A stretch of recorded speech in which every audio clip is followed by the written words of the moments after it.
After nearly 2 years of conflict, it seems that Russia has successfully targeted and destroyed an American-made M142 high-mobility artillery rocket system, HIMARS, in Ukraine. A video surfaced this week revealing the destruction of one of Kyiv's 39 HIMARS, commonly referred to as such. The incident occurred in Nykanorivka, located in the eastern Donetsk Oblast, about 30 miles west of the current conflict front. This area is approximately equidistant from the captured cities of Avdiivka and Bakhmut.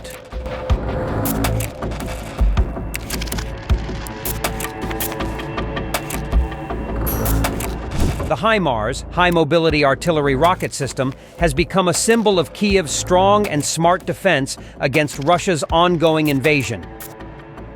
It also represents the successful collaboration between NATO and Ukraine in the military. These rocket systems arrived in June 2022 and have been a major focus for Moscow, with Russia claiming to have destroyed many of them. A recent video suggests the first real loss of a HIMARS, despite previous near misses. This highlights the challenges Ukraine faces in protecting these valuable assets during the conflict.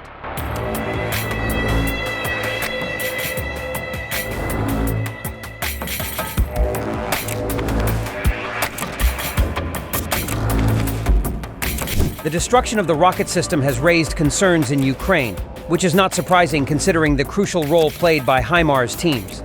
These teams are responsible for targeting important Russian command posts, logistics hubs, and concentrations of troops. Roman Kostenko, the secretary of the Ukrainian Parliament's National Security, Defense and Intelligence Committee, has called for an investigation into the incident. He mentioned that aiming a Russian Iskander ballistic missile believed to be responsible for the HIMARS hit takes a significant amount of time.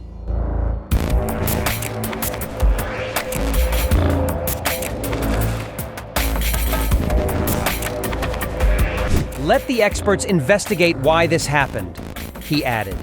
Certainly, the HIMARS was firing from a secure position, and we can observe that the enemy's intelligence is actively trying to locate HIMARS now. Despite this notable setback, Ukraine still has numerous operational HIMARS. The more immediate worry for Kyiv is whether there will be an adequate supply of ammunition for them.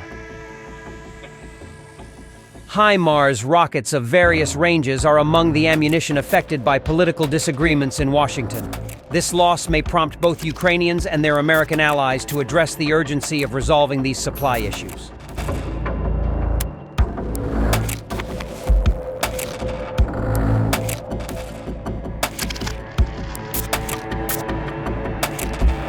It means that the war is still ongoing, so we have to stay vigilant, warned Ivan Stupak, a former officer in the security service of Ukraine and now an advisor to the Ukrainian Parliament's National Security, Defense and Intelligence Committee. The strike seems to have been carried out with the assistance of a high-altitude drone. Stupak noted, on one hand, it's a demonstration of Russian capabilities, but on the other hand, it reveals the lack of sophisticated radar stations on the Ukrainian side. He also highlighted the shortage of frontline anti-air systems to safeguard Ukrainian ground troops, saying, "From time to time we see evidence that Russian reconnaissance drones are flying over Ukrainian territory at a depth of about 50 kilometers."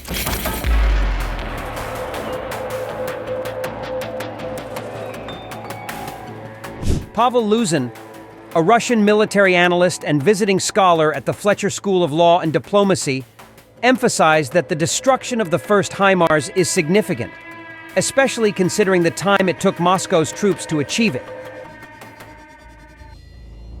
This underscores the challenges Ukraine faces in countering advanced military capabilities and the need to address vulnerabilities in its defense systems.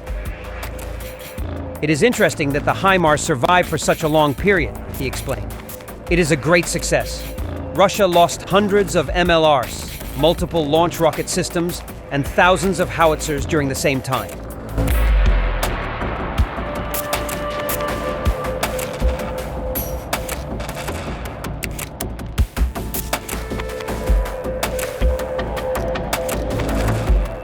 I presume it is mostly the luck of the Russian army, Luzin added. And of course, the Ukrainians are creative, and sometimes they prefer to take a risk in aiming to destroy something valuable on the Russian side. He suggested that the Pentagon may not be overly concerned, saying, "And the Ukrainians are also learning how to protect their HIMARS better." In highlighting the durability of the HIMARS and the inventive tactics employed by Ukrainian forces, Luzin emphasizes that while there are challenges, there are also successes in the ongoing conflict. The evolving strategies on both sides contribute to a dynamic and unpredictable situation on the battlefield.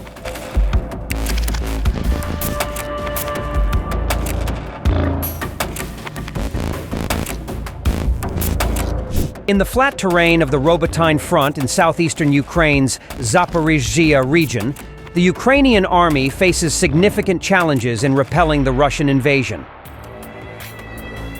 Unlike the summer counteroffensive, when Kyiv's troops had ample Western support, the current situation is marked by daily struggles for soldiers who must cover 6 miles on foot to reach combat positions exposed to first-person vision, FPV, kamikaze drones hindering evacuations. Despite the harsh conditions, commanders insist they haven't lost ground, claiming the aggressor's casualties far exceed their own. Battlefield.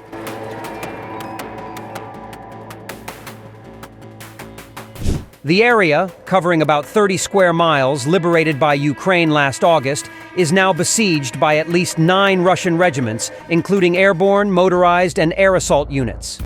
Relentless rocket and howitzer attacks have devastated the settlements of Orikhiv and Malotokmashka, forcing residents to flee, leaving behind a contingent of about 25,000 soldiers seeking shelter underground or in scattered homes.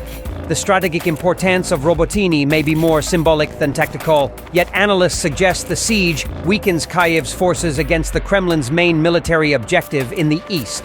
The constant barrage of cannon fire and explosions underscores the intensity of the conflict in this key battleground.